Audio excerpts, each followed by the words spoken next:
Assalamu alaikum students. Today I am here with the new topic of the important question of cost accounting. जैसे कि आप सब जानते हैं कि पीयू के जो है वो फाइनल एग्ज़ाम्स जो है वो स्टार्ट होने वाले हैं 5 जून से। तो आज मैं बात करने लगी हूँ कॉस्ट अकाउंटिंग के इंपॉर्टेंट क्वेश्चंस की जो पेपर में आएंगे या पेपर पॉइंट ऑफ व्यू से जो बहुत ज़्यादा इंपॉर्टेंट है। ठीक है, सबसे पहली बात कि कॉस्ट अकाउंटिंग के मेजर चैप्टर जो हैं वो जब आप लोगों ने पढ़ा होगा तो आपको पता ही होगा कि उसके कौन कौन से मेजर चैप्टर हैं। मैं सुहेल अफजल की बुक की बात करने वाली हूँ क्योंकि पीयू में जो पेपर मोस्टली आते हैं वो किस बुक से आते हैं, सुहेल अफजल की बुक से आते हैं। आप लोगों ने अपने चैप्टर्स को कवर तो किया होगा। सबसे पहला चैप्टर जो मोस्ट इंपॉर्टेंट चैप्टर है इसका वो CGS है, यानी कि 5th चैप्टर फाइनेंशियल स्टेटमेंट, जिसे हम CGS कहते हैं, cost of goods manufactured and sold statement. ठीक है, पहला मैं आप लोगों को सिलेबस बता देती हूँ कि कौन कौन सा आपने कवर करना। उसके बाद हमारा नेक्स्ट चैप्टर आ जाता है process costing, chapter number 7 CPR। उसके बाद बात करते हैं मटेरियल की, चैप्टर नंबर 8। अच्छा, ये जो मटेरियल का चैप्टर है इसमें आपके 3 चैप्टर्स इंक्लूड हैं, फिर जाके ये एक चैप्टर बनता है। उसके बाद बात करते हैं फैक्ट्री ओवरहेड की, चैप्टर नंबर 10। और लास्ट में जो चैप्टर पढ़ाया जाता है वो हमारा होता है chapter number 4 cost accounting cycle. ठीक है, अब ये तो आपके मेजर चैप्टर हैं जो आप लोगों ने करने हैं, क्योंकि लेबर वाला चैप्टर भी मोस्टली पढ़ाया जाता है भी और नहीं भी पढ़ाया जाता, पर जितने चैप्टर्स मैंने आप लोग को हाईलाइट करवाए हैं ये वाले चैप्टर्स अगर हम कर लेते हैं तो हमारा पेपर जो है वो कवर हो जाता है। ठीक है, ये तो ओवरऑल वैसे मेरा सिलेबस था जो मैंने आप लोगों को बताया। ठीक है, अब बात करते हैं पेपर पैटर्न की। आप लोगों को पता है कि पीयू का जो पेपर पैटर्न है वो ये है कि आपको 7 क्वेश्चन वो पेपर में गिवन करता है और आपने उसमें से 5 क्वेश्चन जो हैं वो अटैम्प्ट करने होते हैं। ठीक है, 5 क्वेश्चन वो आपको देता है जो आप लोगों ने उसमें से अटैम्प्ट करने, 7 में से 5 क्वेश्चन आप लोगों ने अटैम्प्ट करने। अब वो जो 5 क्वेश्चन हैं सम टाइम इन्हीं चैप्टर्स में से वो कवर हो जाते हैं। ठीक है, और सम टाइम वो हमें थ्योरी का क्वेश्चन भी वो दे देता है वहाँ पे, यानी कि अगर वो 7 क्वेश्चन दे रहा है तो उसमें वो 1 क्वेश्चन या 2 क्वेश्चन थ्योरी का भी डाल सकता है। और थ्योरी का कौन सा क्वेश्चन हो सकता है, वो ये कह सकता है कि differentiate between the cost accounting and advance, या वो ये कह सकता है कि define the various types of cost या स्कोप ऑफ कॉस्ट अकाउंटिंग। मतलब इस तरह के जो थ्योरी के क्वेश्चन हैं वो पूछ सकता है पेपर के अंदर। ठीक है, तो वो मैं आप लोगों को ये बताऊंगी कि जो आप लोगों का चैप्टर नंबर 1, 2, 3 है, इसको अगर आप सिर्फ जो है थॉरली पढ़ लेते हैं, थोड़ा सा ओवरऑल ओवरव्यू इन सबका ले लेते हैं, तो आपकी थ्योरी वाले क्वेश्चन भी इजीली अटैम्प्ट हो सकते हैं, इन केस अगर आप लोगों के 5 क्वेश्चन अटैम्प्ट नहीं होते तो। ठीक है, क्योंकि 5 क्वेश्चन अटैम्प्ट करना ज़रूरी है। ये नहीं है कि आप लोगों को अगर 4 क्वेश्चन न्यूमेरिकल आते हैं, 5वां न्यूमेरिकल नहीं आता तो आप थ्योरी के ऊपर जा सकते हैं और थ्योरी में आप कुछ भी थोड़ा बहुत डिफाइन करके 20 नंबर का जो क्वेश्चन है वो अटैम्प्ट कर लेंगे। ठीक है, अब हम मूव करते हैं चैप्टर नंबर 5 के न्यूमेरिकल्स के ऊपर कि कौन सा जो न्यूमेरिकल है वो बहुत इंपॉर्टेंट है as a paper point of view, कि पेपर में कौन सा क्वेश्चन वो ज़्यादा देता है। क्योंकि CGS का जो हमारा चैप्टर है वो बहुत लेंथी है, हमारे उसमें काफ़ी न्यूमेरिकल्स बन जाते हैं। अब कौन से क्वेश्चन वो ज़्यादा पेपर में देता है, क्योंकि मोस्टली जो क्वेश्चन में पेपर में क्वेश्चन आते हैं वो ज़्यादा उसने लास्ट जो उसका पोर्शन है वहाँ से वो पेपर का क्वेश्चन देता है। जैसे क्वेश्चन नंबर 21, ये मोस्ट इम्पॉर्टेंट क्वेश्चन है। ये पेपर में वो बहुत बार दे चुका है और बहुत बार ये क्वेश्चन पेपर में आया है। मोस्टली वो ये क्वेश्चन पेपर में देता है क्योंकि यहाँ पे रिक्वायर्ड है इनकम स्टेटमेंट। और इनकम स्टेटमेंट का फॉर्मेट आप लोगों को पता होगा, इनकम स्टेटमेंट का फॉर्मेट जो है उसके अकॉर्डिंग ये डाटा गिवन नहीं, इसलिए ये क्वेश्चन इंपॉर्टेंट है क्योंकि हमने इन तमाम चीज़ों को सबसे पहले तो इनकम जो स्टेटमेंट है उसके अकॉर्डिंग इसको कन्वर्ट करना, उसके बाद इसको इनकम स्टेटमेंट में हम इनकम निकाल सकेंगे। ठीक है, ये क्वेश्चन बहुत इंपॉर्टेंट है। अब साथ ही साथ इस क्वेश्चन को करने से पहले इसकी इलस्ट्रेशन को आप ज़रूर देखिएगा। इलस्ट्रेशन अगर, क्योंकि ज़्यादातर वो क्या करता है कि ये वाला क्वेश्चन भी दे देता है या इसकी इलस्ट्रेशन दे देता है।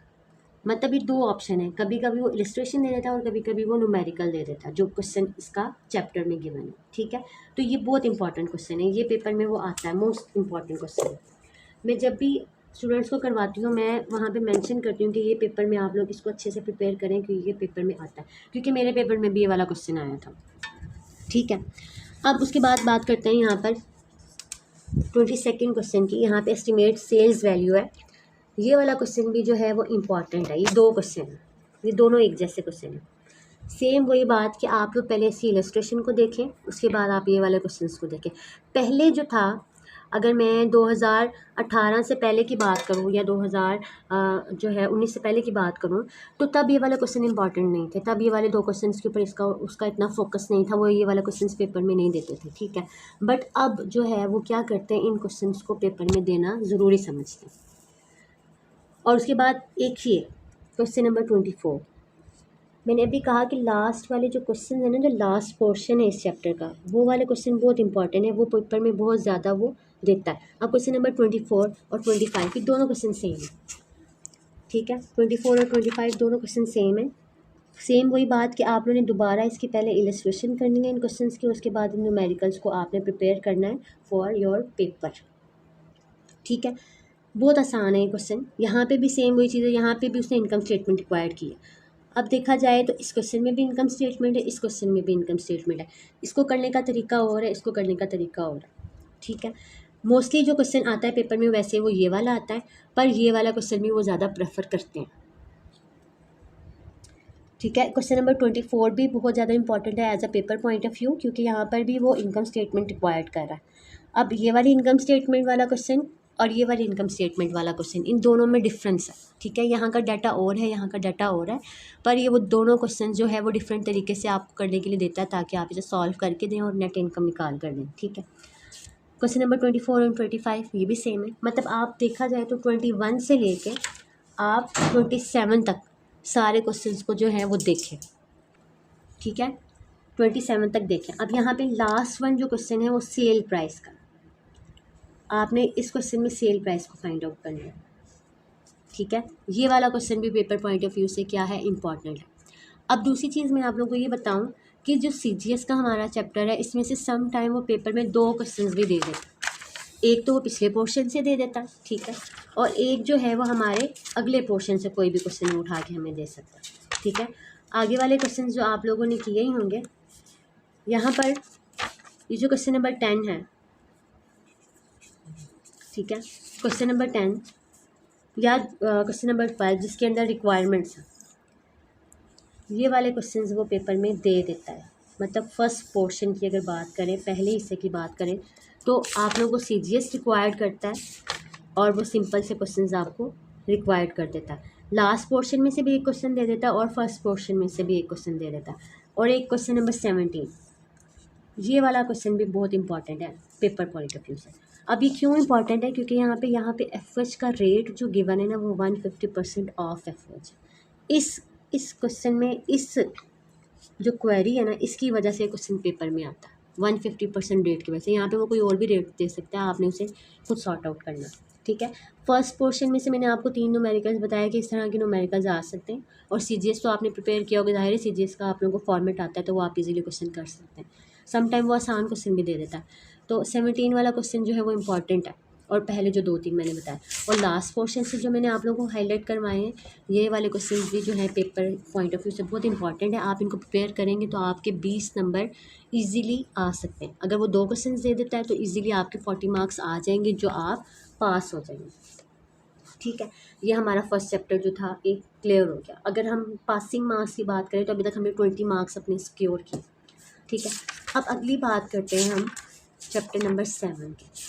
अगर मैं पासिंग क्राइटेरिया आप लोगों को बताऊं कि अगर आपने सिर्फ पास होना है तो, ठीक है, पहले तो आपने CGS में से जितने क्वेश्चन मैंने आप लोगों को हाईलाइट करवाए, अगर आप वो ही प्रिपेयर कर लेते हैं तो मैं 100% श्योर हूँ इसमें से क्वेश्चन आना ही आना, ठीक है। ये मेरा एक्सपीरियंस है कि ये क्वेश्चन इसमें से आता ही आता है। अब मैं बात करने लगी हूँ चैप्टर नंबर 7 की। अगर सिर्फ पास होना है तो 20 नंबर उन क्वेश्चन से ले लें जहाँ से मैंने अभी आप लोगों को हाईलाइट करवाएं।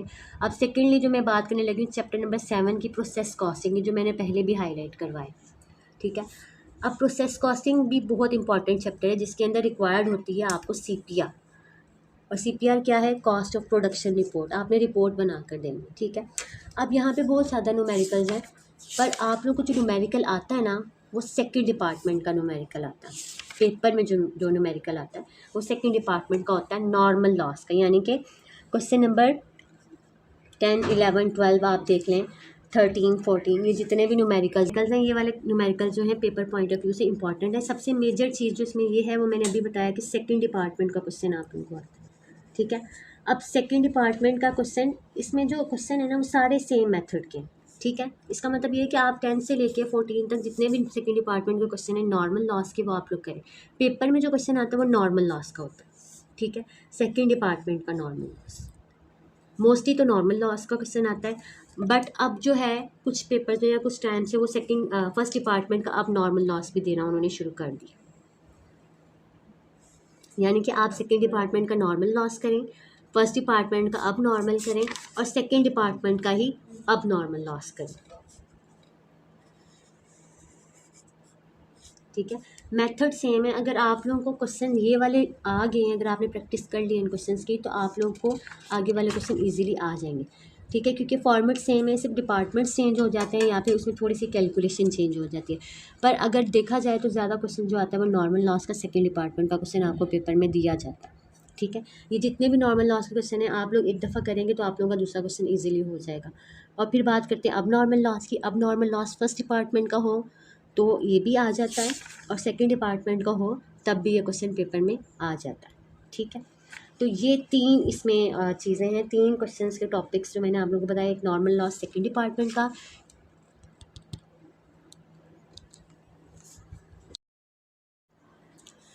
क्योंकि क्वेश्चंस के जो फॉर्मेट है वो सेम है, सेकंड डिपार्टमेंट का क्वेश्चन हो तब भी सीपीआर सेम है, अब नॉर्मल लॉस का सेकंड डिपार्टमेंट हो या फर्स्ट डिपार्टमेंट हो तो सेम है। सिर्फ आप लोगों की जो लॉस की कैलकुलेशन है वहाँ पे आके थोड़ा सा चेंज आता है, वो आपने ध्यान से करना है तो आपका क्वेश्चन हो जाएगा। अच्छा, इस क्वेश्चन को करने का फ़ायदा आपको ये है कि आपको क्वेश्चन करते ही, सॉल्व करते ही आपको पता चल जाता है कि आपके 20 नंबर सिक्योर हैं या नहीं। वो कैसे पता चलता है? जब आपने क्वेश्चन जो है न्यूमेरिकल्स किए होंगे तो आपको पता होगा कि आपकी टोटल कॉस्ट जो है वो इक्वल आ जाती है आपकी cost accounted for as follows के, ठीक है। क्योंकि यहाँ पे आप लोगों को पता है स्टेप बाय स्टेप आप लोगों ने सीपीआर को बनाना है। तो जब आप बनाते हैं कॉस्ट एडिट बाय डिपार्टमेंट में आप लोग लिखते हैं, यानी कि जब आप क्वांटिटी स्केड्यूल के बाद लिखते हैं कॉस्ट चार्ज टू डिपार्टमेंट, तो वहाँ पे जो टोटल कॉस्ट होती है वो किसके इक्वल आ जाती है? Cost accounted for as follows के इक्वल आ जाए, तो इट मीन्स कि आपका क्वेश्चन बिल्कुल ठीक है, ठीक है। अगर ये इक्वल नहीं आती तो इसका मतलब आपने कहीं ना कहीं क्वेश्चन में गलती की है जो आपने ठीक करनी है। अगर आपके ये वाले क्वेश्चन क्लियर हो जाते हैं, अगर आप लोग अच्छे तरीके से पेपर में इन 2 क्वेश्चंस को अटेम्प्ट कर लेते हैं तो आप इजीली पास आउट हो जाएंगे, क्योंकि 40 मार्क्स आप इजीली ऑब्टेन कर लेंगे, ठीक है। 20 मार्क्स तो आपके सीजीएस में से आ जाएंगे, और 20 मार्क्स आपके कहाँ में से आ जाएंगे? सीपीआर में से आ जाएंगे। और सीपीआर क्वेश्चन को अटेम्प्ट करने का सबसे बड़ा बेनिफिट यही है कि आपकी कॉस्ट चार्ज टू डिपार्टमेंट की टोटल कॉस्ट और cost accounted for as follows की टोटल कॉस्ट इक्वल होगी, ठीक है। लाइक वहाँ पे अगर आपकी कॉस्ट है 13 लाख, तो cost accounted for as follows में भी आपकी कॉस्ट कितनी आ रही होगी? 13 लाख। अगर दोनों अमाउंट सेम है तो इसका मतलब आपको 20 मार्क्स इजीली मिल जाएंगे। और अगर ये वाली कॉस्ट आपकी इक्वल नहीं आती तो इसका मतलब आपने कहीं ना कहीं मिस्टेक की है, जिसे आपने क्या करना है? करेक्ट करना है, ठीक है। तो अब मैंने आपको सेकंड जो है इंपॉर्टेंट क्वेश्चंस बता दिए। पहले तो सीजीएस का क्वेश्चन आपको मैंने बताया, उसके बाद मैंने आप लोगों को किसके क्वेश्चंस बताए हैं? सीपीआर के क्वेश्चंस बताए हैं, ठीक है। अब फर्दर बात करते हैं नेक्स्ट चैप्टर की, जो चैप्टर नंबर 10 है एफओएच, जो मेरा तो मोस्ट इंपॉर्टेंट चैप्टर है। जब भी मैं ये क्वेश्चन करवाती हूँ मुझे तो ये वैसे ही बड़ा अच्छा लगता है। जब मैं स्टूडेंट लाइफ में थी तब भी मैंने इस चैप्टर को बड़े अच्छे से प्रिपेयर किया था, और इसका भी सबसे अच्छा बेनिफिट ये है कि आपको पता चल जाता है कि आपने क्वेश्चन ठीक किया है या नहीं किया, 20 नंबर मिलेंगे या नहीं मिलेंगे, ठीक है। अब एफओएच का जो चैप्टर है वो कहाँ से स्टार्ट होता है?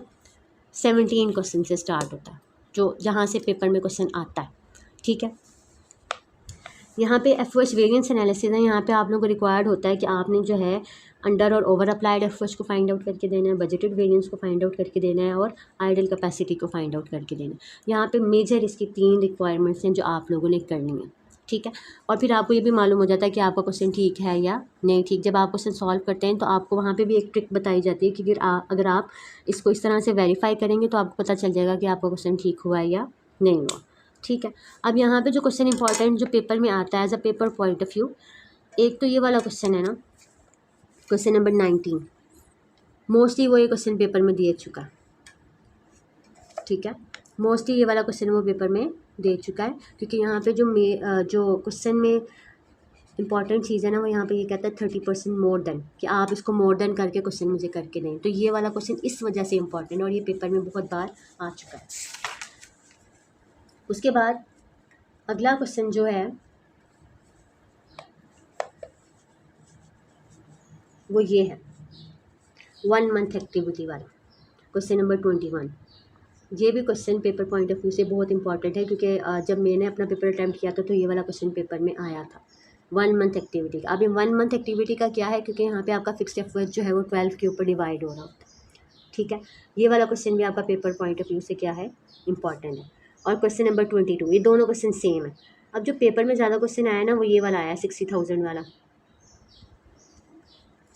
अब इसके बाद पहले तो बहुत ज़्यादा इंपॉर्टेंट ये वाले क्वेश्चन से, अब जो है जो क्वेश्चन आ रहा है वो आ रहा है 27 पेपर में। यहाँ पर आपको रिक्वायर्ड होता है बजटेड कैपेसिटी, यानी कि आप यहाँ पे नॉर्मल कैपेसिटी को फाइंड आउट करके देना। ये वाला क्वेश्चन भी जो है पेपर पॉइंट ऑफ व्यू से बहुत इंपॉर्टेंट है एज अ एफ के चैप्टर में। 27 वाला क्वेश्चन बहुत इंपॉर्टेंट है। आगे जो हाइलो के मेथड के क्वेश्चन आ जाते हैं ये आप लोगों के मास्टर्स लेवल के क्वेश्चन है, तो इसमें से मोस्टली वो क्वेश्चन नहीं देता, बट अगर वो आप लोगों को पेपर में घुमाना चाहता है तो फिर आप लोगों को यहाँ से क्वेश्चन दे देगा। बट मोस्टली आप लोगों का 27 तक आप लोगों के जो है वो क्वेश्चन हैं एफ के, वहाँ तक आप लोगों ने अच्छे से प्रिपेयर करना है। 1 मंथ एक्टिविटी वाला क्वेश्चन करेंगे तो ये भी पेपर पॉइंट ऑफ व्यू से बहुत इंपॉर्टेंट है। और क्वेश्चन नंबर 27 ये भी क्वेश्चन जो है बहुत इंपॉर्टेंट है as a paper point of view. अच्छा, जैसे मैंने पहले बात की कि पहले आप लोगों को CGS में से भी 2 क्वेश्चन आ सकते हैं, ठीक है, जैसे फर्स्ट पोर्शन में से और लास्ट पोर्शन में से, ठीक है। सेम एज एफ का चैप्टर भी ऐसा ही है कि आप लोगों को यहाँ से भी 2 क्वेश्चन पेपर में वो दे सकता, ठीक है। एक तो ये वाले पोर्शन से जो मैंने अभी आप लोगों को डिस्क्राइब किया कि ये वाला 1 मंथ एक्टिविटी का भी क्वेश्चन दे सकता है, या नॉर्मल कैपेसिटी का क्वेश्चन जो फाइंड आउट करने के लिए भी दे सकता है। अब इसका जो फर्स्ट पोर्शन है ना वो ये है क्वेश्चन नंबर 1 10.1। ये वाले क्वेश्चंस भी पेपर में आते हैं, यानी कि क्वेश्चन नंबर 4 तक आप ये वाले क्वेश्चंस भी प्रिपेयर करेंगे तो सेम ये वाला क्वेश्चन भी जो है वो पेपर में आता है। क्वेश्चन नंबर 4 तक ये वाले क्वेश्चन भी बहुत इंपॉर्टेंट है, क्योंकि यहाँ पे सिर्फ वो रिक्वायर्ड करता है कि आपने एफ का रेट कैलकुलेट करना, ठीक है। अच्छा, ये चारों क्वेश्चन जो हैं वो सेम है, सेम मेथड है और सेम फार्मूलाज हैं। पहले ये वाले क्वेश्चन इंपॉर्टेंट नहीं थे, पेपर में वो ये चीज़ें गिवन नहीं करता था, पर अब वो पेपर में ये वाला क्वेश्चन वो दे देता है, ठीक है। फर्स्ट पोर्शन में से भी एक क्वेश्चन समटाइम वो डाल देता है और सेकंड पोर्शन में से भी, जो मैंने अभी आप लोगों को पहले बताया, ठीक है। यहाँ पे वो रिक्वायर्ड क्या करता है कि आपने ओवरहेड अब्जॉर्प्शन रेट निकालना है। अब्जॉर्प्शन रेट्स में आपके पास जो है एफ के सारे रेट हैं। ये चारों क्वेश्चन जो हैं वो एक ही मेथड से हैं और एक ही फार्मूले के साथ हैं, और फार्मूलाज भी इसके बहुत ज़्यादा आसान हैं, ठीक है। तो आपके अगर थर्ड क्वेश्चन अगर आप अटैम्प्ट करते हैं तो आपके 60 मार्क्स जो है वो सिक्योर हो जाएंगे, अगर आप इन तमाम चीज़ों को वैसे ही करेंगे जैसा मैंने आप लोगों को गाइड किया, ठीक है। 3 क्वेश्चन आप लोगों के अटैम्प्ट हो गए। अब बात करते हैं, ठीक है, तो एफ वाला चैप्टर जो है वाइंड अप करते हैं। अब आते हैं हम अपने 4 क्वेश्चन के ऊपर, कि अगर आपके ये तीनों क्वेश्चन अटैम्प्ट हो जाते हैं तो फोर्थ वन वाला कौन सा क्वेश्चन है जो आप अटैम्प्ट करेंगे तो आपके 80 मार्क्स आएंगे। जैसे कि मैंने पहले बात की थी कि चैप्टर नंबर 8 जो है वो हमारा इंपॉर्टेंट चैप्टर है, और इम्पॉर्टेंट के साथ साथ उसमें 3 चैप्टर्स जो है वो इंक्लूड है, ठीक है। तो अब मैं चैप्टर नंबर 8 पर हूँ, तो चैप्टर नंबर 8 में 3 चैप्टर्स जो है वो शामिल है, ठीक है। 3 चैप्टर्स कौन कौन से हैं? सबसे पहले तो इसमें लाइफो फाइफो का यानी कि मटेरियल कार्ड्स वाला चैप्टर है, ठीक है, ठीक है। मटेरियल कार्ड्स को यहाँ पर आप लोग देख रहे होते हैं, और उसके बाद आप लोगों का कौन सा चैप्टर है? स्पॉइल्ड गुड्स का चैप्टर है, और थर्ड वन जो आप लोगों का चैप्टर है वो EOQ वाला चैप्टर, यानी कि मटेरियल का। ये 3 चैप्टर्स जो हैं वो इस एक चैप्टर में शामिल हैं, यानी कि मटेरियल के चैप्टर में शामिल हैं। अब इन 3 चैप्टर्स को मिला के एक चैप्टर आप लोगों का बना है, और एक चैप्टर में से मतलब 2 पोर्शन में से 2 क्वेश्चन आपके आ सकते हैं, यानी कि इस एक चैप्टर में से 2 क्वेश्चन आपको पेपर में वो दे सकता, ठीक है। मे बी वो आप लोगों को लाइफो फाइफो का क्वेश्चन दे दे। ये तो कार्ड्स हैं, सिंपल से कार्ड्स हैं, ये आप लोग एक दफ़ा एक क्वेश्चन करेंगे तो सेकंड वाला वो भी सेम है, थर्ड वन भी सेम है, फोर्थ वन भी। तो इसमें आपने 1 या 2 क्वेश्चन जो है वो अच्छी तरीके से आप लोग अगर कर लेते हैं प्रैक्टिस, तो आप लोगों के आगे वाले क्वेश्चन ईजिली हो जाएंगे, क्योंकि पेपर में बहुत आसान जो है वो इसका क्वेश्चन आता है, ठीक है। यानी कि आप 8.1 वाला क्वेश्चन कर लेंगे तो आपका पेपर हो जाएगा। परपेचुअल इन्वेंट्री कार्ड्स यानी कि यहाँ पे आपने कार्ड्स बनाने फाइफो, लाइफो या एवरेज के, ठीक है। अब बात करते हैं इसके सेकंड चैप्टर यानी कि इसके सेकंड पार्ट की, मटेरियल का जो सेकंड चैप्टर मैं जैसे कह रही हूँ कि जो है सेकंड चैप्टर इसका डिफेक्टिव और स्पॉइल्ड गुड्स, ये इसका सेकंड पोर्शन है, सेकंड चैप्टर है। इसमें से भी आपको एक क्वेश्चन पेपर में आता है। अच्छा, मोस्टली ना वो इस वाले पोर्शन में से क्वेश्चन देता है पेपर में, ठीक है। और वो कौन सा क्वेश्चन देता है? स्पॉइल्ड गुड्स का क्वेश्चन देता है कि जो चीज़ें आप लोगों की ख़राब हो चुकी हैं आप उसके ऊपर मुझे ये क्वेश्चन को सॉल्व करके दें, ठीक है। तो यहाँ पर इसकी एक इलस्ट्रेशन है। ये जो क्वेश्चन आप लोगों को नज़र आ रहा है क्वेश्चन नंबर 18 और क्वेश्चन नंबर 19, ये स्पॉइल्ड गुड्स के क्वेश्चन है। ये वाले क्वेश्चन इंपॉर्टेंट है, वो मोस्टली आप लोगों को स्पॉइल्ड क्वेश्चन जो है स्पॉइल्ड गुड्स का जो है क्वेश्चन दे देता है, या आप लोगों को रीवर्क डिफेक्टिव गुड्स का। अच्छा, ये इस पोर्शन में टोटल है ही 6 सवाल, ठीक है।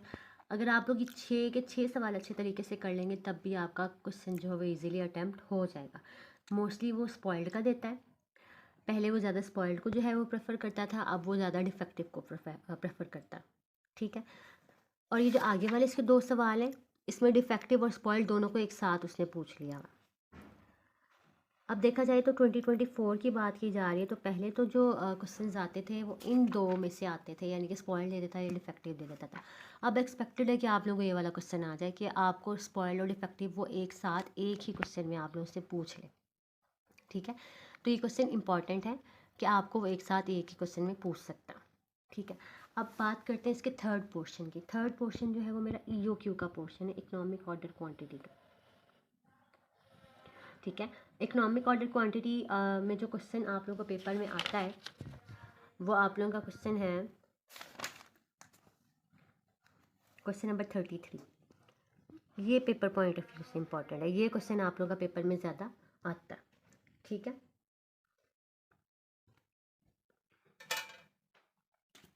तो क्वेश्चन नंबर 33 जो है वो भी पेपर पॉइंट ऑफ व्यू से इम्पॉर्टेंट है, और साथ ही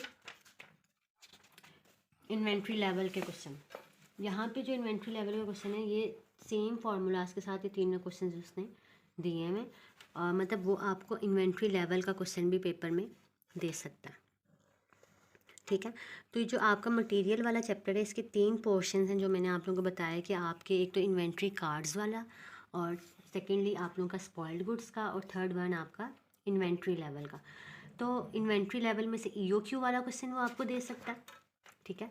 EOQ में आपको कह सकता है कि आप जो है इसका टेबल बना कर दें, EOQ को जो है आप लोग इसके फार्मूलाज को अप्लाई करें।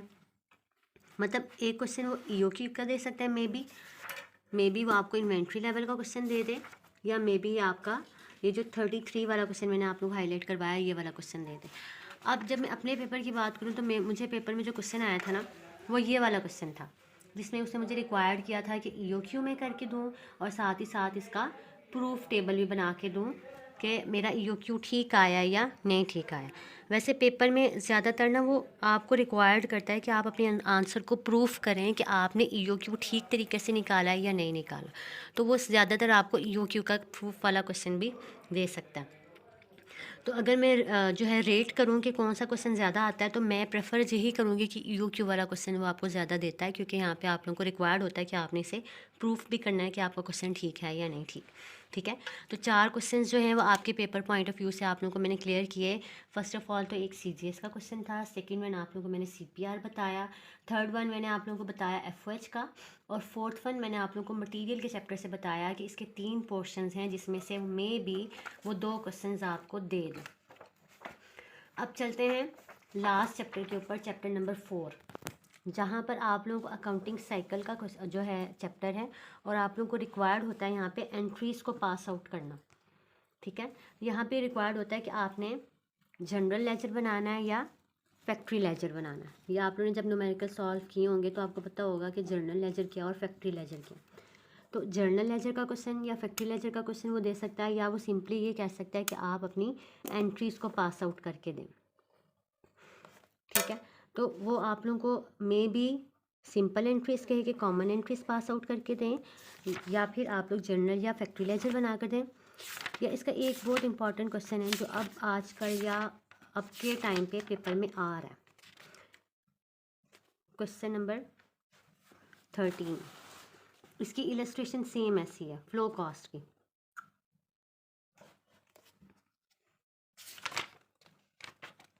क्वेश्चन नंबर 13 जो है वो आप लोगों का क्वेश्चन पेपर में ज़्यादातर आता है। ठीक है, पहले 6 सवाल तो आप लोगों के जो है वो सिंपल हैं, आप लोगों ने करने हैं। और जो क्वेश्चन नंबर मैंने अभी आप लोगों को लास्ट में बताया तो वो वाला जो क्वेश्चन है इसकी आप पहले इलस्ट्रेशन को देखें और इलस्ट्रेशन के बाद आप इस क्वेश्चन को सॉल्व कर लेंगे।